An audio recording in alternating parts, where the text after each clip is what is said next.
फिर कहा कहीं नहीं लिया, आप गलत हैं। आज जितने भी भ्रामक तथ्यों के आधार पर इन चीज़ों को प्रभावित करने की कोशिश की जा रही है, मैं पुनः दोहरा कर कहता हूँ कि सत्य के सूरज को बादलों की ओट में कुछ देर छुपाया जा सकता है। आज ये कहते हैं कि विधि विभाग ने आपत्ति दर्ज की थी। भाई विधि विभाग तो आपत्ति दर्ज करेगा ही, राज्य विधानमंडल को यह शक्ति नहीं है, वो नहीं था कि वो 1932 के खतियान को लागू करे। भारत के संविधान में यह व्यवस्था की गई थी कि वैसे विषय जो किसी क्षेत्र विशेष के होंगे उनका निर्णय करने का अधिकार भारत की संसद को। तो मैं तो इस बात से सहमत हूं कि विधि विभाग जो कह रहा है वो सही कह रहा है, लेकिन मैं आपसे ये पूछना चाहता हूं कि क्या भारत का संविधान क्षेत्र विशेष को कोई विशेष दर्जा देने के संसद के अधिकार पर भी चुनौती करता है? हम लोगों ने तो यही किया कि इस सदन ने विधानमंडल में दी प्रदत्त शक्तियों का उपयोग करते हुए उस बिल को पारित करके संसद के लिए भेजा। ऑनरेबल गवर्नर ने उसमें कुछ त्रुटियों का जिक्र किया है, उन त्रुटियों का निराकरण करके हम पुनः बिल भेजेंगे। तो आप कह रहे हैं कि हम मजबूरी में भाग खा रहे, बिरयानी खाने का ही शौक है, लेकिन आपको नहीं लग रहा लीगली राइट के चक्कर में आप लोग पॉलिटिकली रॉन्ग हो गए? नहीं, लीगली राइट और पॉलिटिकली रॉन्ग के मसले नहीं हैं। मैंने अपने भाषण में बहुत सारी चीज़ों को आप स्पष्ट कर दी हैं, लेकिन आप फिर उसको दोहरा रहे हैं। बेसिल जो भारत सरकार की एक संस्था है, बेसिल के माध्यम से 7,33,921 बच्चों का हमारे पास जो डेटा था, जो जेएसएससी में जिन लोगों ने फॉर्म भरा था, वह डेटा हम लोगों ने बेसिल को उपलब्ध कराया और बेसिल ने बाकायदा उन बच्चों से सर्वेक्षण किया। हमने स्टेक होल्डर से पूछा, हमने पान की गुमटी पर और पार्क में टहलने वाले लोगों से नहीं पूछा कि स्थानीय नीति आप कैसी चाहते हो।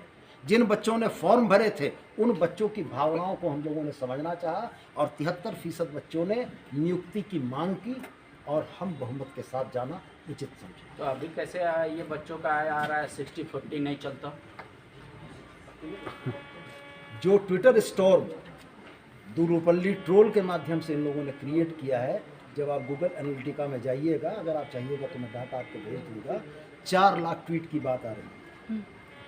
ओरिजिनली 4% उसमें ट्वीट्स हैं और 96% उसमें रिट्वीट है। 4 लाख के आंकड़े को अगर 4% से आप भाग बनाते हैं तो ये 16,000 होता है। यानी 16,000 झारखंड के हैंडल्स ने ओरिजिनली ट्वीट किए हैं और बाकी का 96% रिट्वीट हुआ है। और ये रिट्वीट किससे हुआ है? ये बॉट से रिट्वीट हुआ है। ये बॉट्स कौन हैं? ये बॉट्स जयपुर में, दिल्ली में, मद्रास में, चेन्नई में, बम्बई में, देश के विभिन्न जगहों पर बैठे हुए वो लोग हैं जो इसको रिट्वीट करके इसको ट्विटर ट्रेंड में ला रहे थे। मैं आपसे स्पष्ट कहता हूं कि 7,33,000 बच्चों का सर्वेक्षण जो भारत सरकार का एक उपक्रम करता है, उसकी प्रामाणिकता होगी या इस ट्विटर स्टोर की प्रामाणिकता होगी, जिसके झारखंड के 10 इन्फ्लुएंशियल हैंडल में भारतीय जनता पार्टी के 3 बड़े नेताओं के नाम हैं, भानु प्रताप शाही, बाबूलाल मरांडी, अमर बाउरी, और बाकी वो कोचिंग इंस्टीट्यूट्स हैं जिन लोगों ने अपने लाभ के लिए इन चीज़ों को किया है। इसलिए कि जितनी परीक्षाएं रद्द होंगी उतने बाद उन बच्चों से उनको फॉर्म भराने का पैसा मिलेगा। एक और सवाल ले लीजिए, जब कैबिनेट ने निर्णय लिया, सदन को बताना आपको नहीं लगता उचित है? क्यों नहीं सत्ता पक्ष या सरकार अपना पक्ष रख रही है कि हम ये लाए हैं पॉलिसी जो क्लियर है और हम इस वजह से लाए हैं पॉलिसी, ये क्यों नहीं हो पा रहा है? उस पर गतिरोध बरकरार है। यह राज्य मंत्रिपरिषद में विश्वास व्यक्त करता है और निश्चित रूप से मंत्रिपरिषद के वैसे फैसले जो विधानमंडल के पटल पर लाए जाने चाहिए, हर फैसले लाए गए, चाहे वो 1932 का मामला हो, चाहे वो सरना धर्म कोड का मामला हो, चाहे वो आरक्षण की बढ़ोतरी का मामला हो। अब नई नियोजन नीति क्या पिछली नियोजन नीति विधानमंडल से पारित की गई थी? मैं आपसे प्रश्न करता हूँ। लेकिन ये तो परंपरा रही है ना सुदीप जी कि चलती सत्र में अगर कोई कैबिनेट पॉलिसी लाता है, चलती सत्र में कैबिनेट कोई पॉलिसी अगर लाता है तो कैबिनेट के हर निर्णय की समीक्षा विधानमंडल में अगर होने लगे तो राज्य नहीं चलता। और इन 23 वर्षों के इतिहास में उदाहरण खोज कर निकाल लीजिएगा पांडे जी, उसके बाद बताएंगे। लग रहा है कि सरकार मुद्दों से पलायन कर जाती है, क्या उसके पीछे तर्क है? आप बजट का चर्चा करते करते कई उदाहरण दिए, एक बार फिर से रिपीट कीजिए। देखिए, मैंने पहले भी कहा, अगर मेरे बजट के भाषण को लेकर अगर सत्ता पक्ष को ऐसा लगता है कुछ गलत तथ्य मैंने पेश किया है तो वो स्वतंत्र है उस चीज़ को उल्लेख करने के लिए, लेकिन मुझे लगता है कि सत्ता पक्ष के पास कोई ऐसा मुद्दा रहेगा नहीं, इसलिए क्योंकि जो बातें मैंने की अक्षरशः उसका जो पालन सरकार नहीं कर पा रही है, जिसका ये परिणाम था कि आज सरकार बस सुन रही थी, तो जवाब देने के पक्ष में नहीं है। चाहे वो नियोजन नीति हो, चाहे ओबीसी आरक्षण हो, चाहे वो आपका खतियानी हो, चाहे वो सरना कोड हो, चाहे वो एसटी आरक्षण हो, इस पर कोई भी चीज़ में सरकार ने कंक्लूड नहीं किया। और जैसा मैंने कहा कि ये 60-40 रेशियो लाकर सरकार युवाओं को दिग्भ्रमित करने का काम कर रही है। 60-40 रेशियो आपको समझना होगा कि 60% तो हमारा संवैधानिक अधिकार है, SC, ST, OBC, EWS का वो अधिकार है, उससे कोई छीन नहीं सकता। लेकिन हम चाह रहे हैं कि 40% में भी खतियानी को प्राथमिकता मिले। इसको लेकर सरकार कहीं कोई पहल नहीं कर रही है। सरकार एक तरफ बोलती है 1932 खतियान को हम लाएंगे, लेकिन दूसरी तरफ ओपन टू ऑल कर दे रही है 40%। तो ये कहीं ना कहीं विरोधाभास है जो सरकार की तरफ से प्रतीत हो रहा है। इसी को लेकर मैंने सरकार को चेताने के लिए कहा कि अभी जो होली का समारोह हुआ था, तो होली का समारोह हुआ था तो युवा यहाँ पर तो युवा मुख्यमंत्री हमारे होली खेल रहे थे, लेकिन जो मेन युवा है जो सड़क पर थे वो क्या कह रहे थे?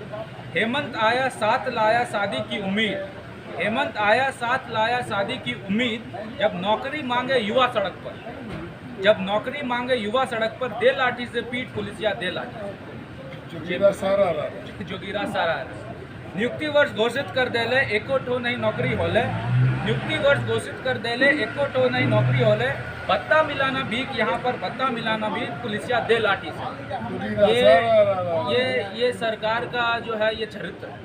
और हेमंत सोरेन जी इतनी बेशर्मी के साथ सरकार जो है युवाओं के मुद्दे से भटकाना चाहती है विपक्ष को, युवाओं को, जो कभी कहीं ना कहीं खेत-खोट है। तो हेमंत सोरेन जी का भी जवाब आया होली के दिन।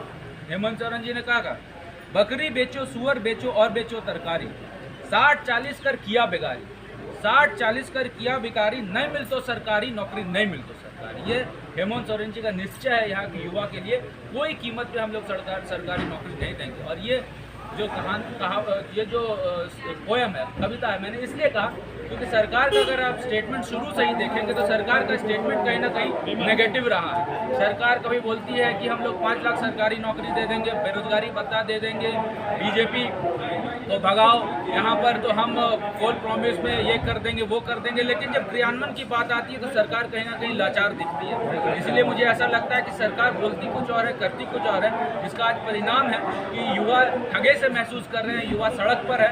और ये 60-40 नहीं चलतो, इसलिए नहीं चलतो क्योंकि जो 100 में 60 हमारा, 100 में 60 हमारा और 40 ही खतियानी नारा, जो 40 को छेड़ेगा युवा उन्हें खदेड़ेगा, युवा उन्हें खदेड़ेगा। यही बात है, इसको मैंने सदन के अंदर रखा। युवाओं को जगाने के लिए एक मुहिम हम लोग छेड़ रहे हैं भारतीय जनता पार्टी। युवा किस प्रकार 60-40 के बहकावे में ना आए, ये गलत नीति है, युवाओं के हित में नीति नहीं है। और अगर युवा सड़क पर ना आए तो ये सरकार जो दामनकारी सरकार है इसको लागू कर देगी, लागू करने की वर्ष में। इसीलिए सरकार को चाहिए कि चीज़ों को ठीक करे, स्पष्ट करे और इसका अच्छे से डिबेट सदन के अंदर। ठीक है।